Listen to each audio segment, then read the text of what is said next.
नहीं। जम्मू कश्मीर सैलरी को सैलरी को मेहनत हमारी टीचर भूखे मरते हैं।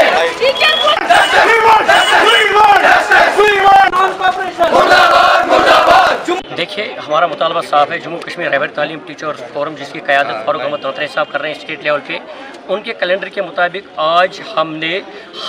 पूरे स्टेट में हर जोन में ये जोनल लेवल प्रोटेस्ट हो रहा है, लेकिन हर स्टेट में उसी की कड़ी आज यहाँ पे जोन हंदवारा की तरफ से जम्मू कश्मीर रहबर तालीम टीचर्स फोरम का एक प्रोटेस्ट हो रहा है।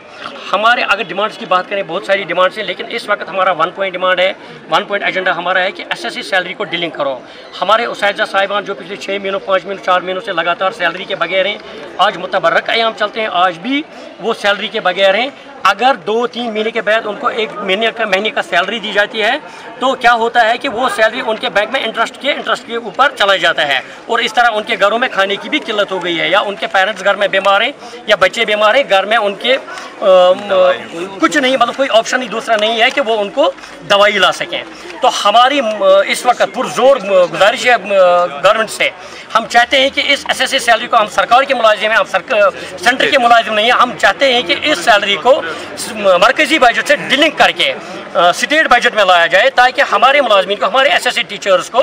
वक्त पे तनख्वाह मिले, महीने के बाद तनख्वाह मिले। हम नहीं चाहते कि हम उसाइद जाएँ, हम नहीं चाहते कि हम सड़कों पर आए, सड़कों की ज़ियनत बने, हम चाहते हैं कि बच्चों के साथ इंसाफ हो, लेकिन इसके साथ साथ गवर्नमेंट को सामने आना पड़ेगा, गवर्नमेंट को अपनी पॉलिसी वाज़िया करनी पड़ेगी, क्योंकि हम उसाइद हैं, हम कौम के मेहमान हैं, लोगों को हमारे ऊपर एक्सपेक्टेशन है, बच्चों को हमारे साथ, उनका मुस्तकबिल हमारे साथ जुड़ा हुआ है।